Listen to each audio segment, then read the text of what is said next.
मछली शहर लोकसभा की सपा प्रत्याशी प्रिया सरोज का तूफानी दौरा, कार्यकर्ताओं में हर्ष। मछली शहर लोकसभा की सपा प्रत्याशी प्रिया सरोज का क्षेत्र में प्रथम आगमन पर कार्यकर्ता जगह जगह गर्मजोशी के साथ उनका स्वागत किए। बेलवा बाजार, अरुआवा, मछली शहर, ताजुद्दीनपुर, पधवा बाजार, मीरगंज, जरौना, कटवार, निगोह आदि स्थानों पर कार्यकर्ताओं द्वारा स्वागत किया गया।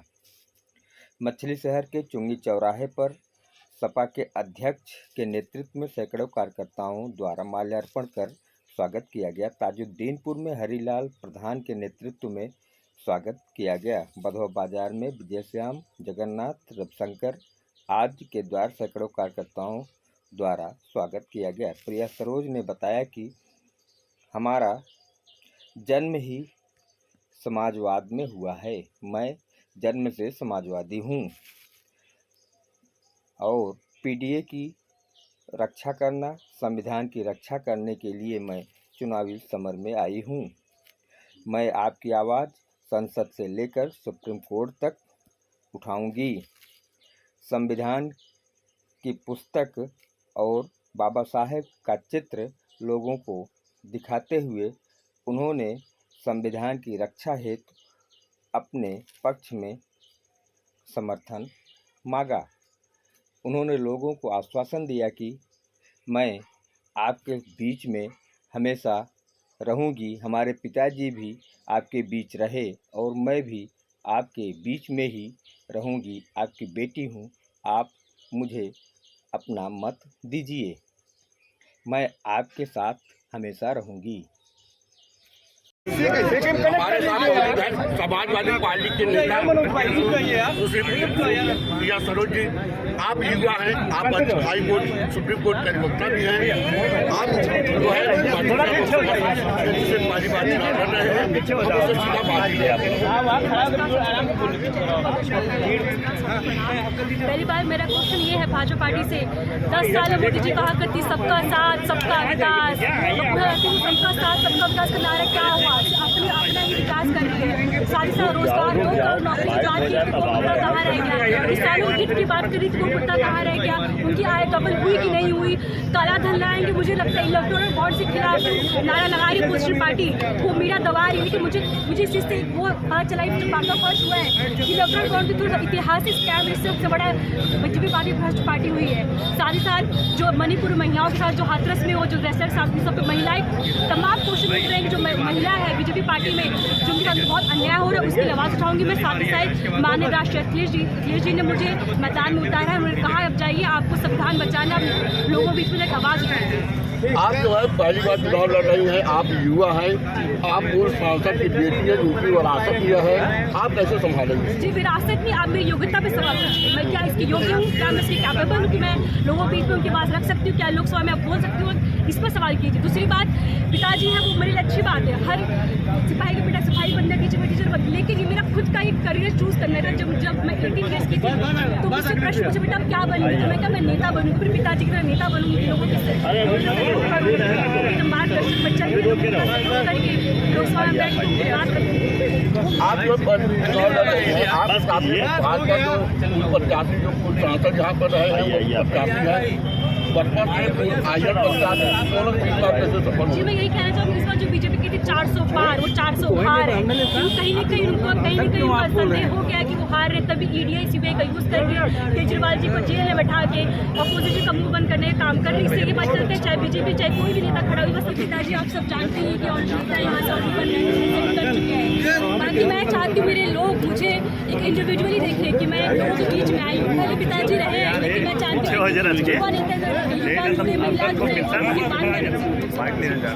बाकी मैं एक लॉयर हूँ। मैं जब मैं लॉयर हूँ, जब मैं लॉ कर रही थी तो मैंने डिसाइड किया कि एज अ लॉयर जब मैं हाथरस जैसी चीज़ें देखती हूँ तो मुझे लगता है कि जस्टिस करने के लिए एक बहुत अच्छा स्टेज है।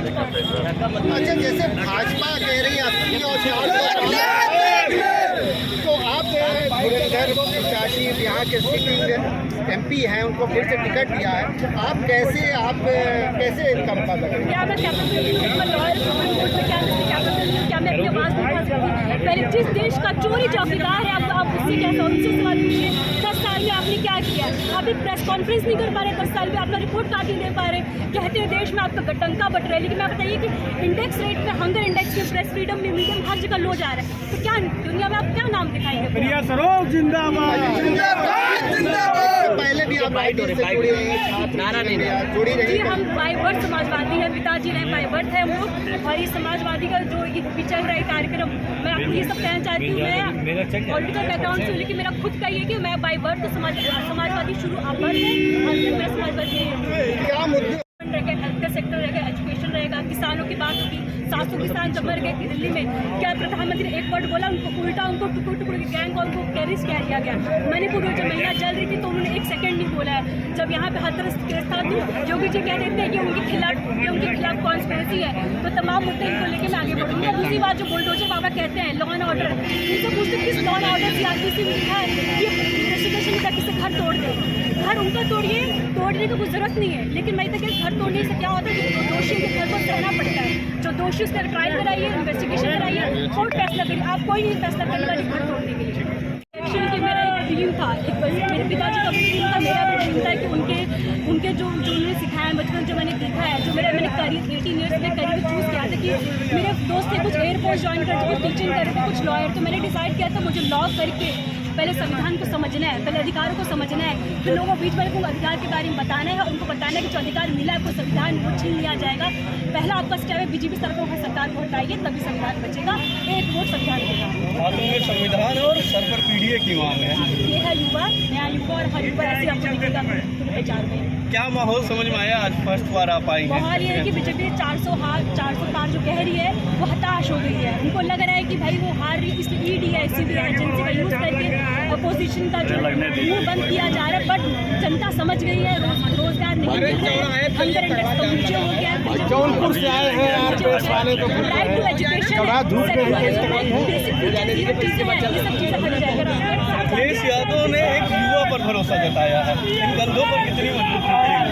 जी, मैं पूरा अपना 100% ट्राई करूँगी, और मैं अपना 100% ट्राई करने पर सभी लोग का आवाज़ उठाऊंगी लोकसभा में जाके। सत्ता का कहा जाए, सत्ता के सांसद हैं बीपी सरोज जी, कैसे लड़ाई देख रहे हैं? देखिए वो तो वो पिछली बार MP रह चुके हैं। मैं आपको कुछ नहीं करना चाहूँगी, मैं कहूँगी कि वो खुद ही जानते हो रिपोर्ट कार्ड उनका 0 है, इसलिए आजकल घूमते हुए दिख नहीं रहा मुझे आजकल। क्या कहना चाहेंगे यहाँ की जनता से? क्या कहेंगे?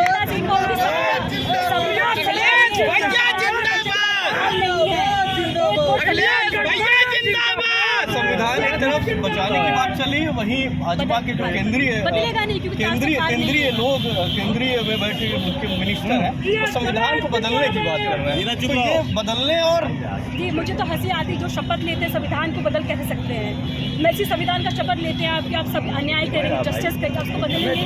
अभी सोचेंगे रणनीति क्या है, संविधान बदलेंगे, आप करना क्या चाहते हैं। लोगों से उल्टा आप उनसे सवाल पूछिए, हमसे सवाल पूछती रहती है मीडिया, लेकिन आप मीडिया वाले उनसे सवाल पूछिए। अगर आप सवाल पूछते 2019 में भाजपा सरकार नहीं आई होती।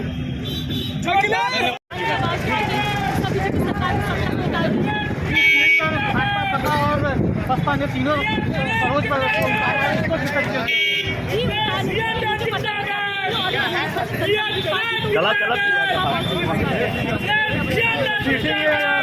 आपका मुकाबला है और बीपी सरोज को भारतीय जनता पार्टी ने प्रत्याशी बनाया, तो इसको किस तरीके से? जी मुझे कोई डर नहीं, क्योंकि मैं संविधान बचाने के लिए, मुझे कोई डर, जो संविधान हटाए उनको डर होना चाहिए। क्या मुद्दे लेके जा रही है क्षेत्र में? एजुकेशन की किसानों का करप्शन का मुद्दा है, इलेक्ट्रॉनिक बॉन्ड का मुद्दा है। पीडीए का सर पे चेहरा फैला और पीडीओ को किस तरह से आकर्षण कर पाएंगे? ठीक है, धन्यवाद। ये थे हमारे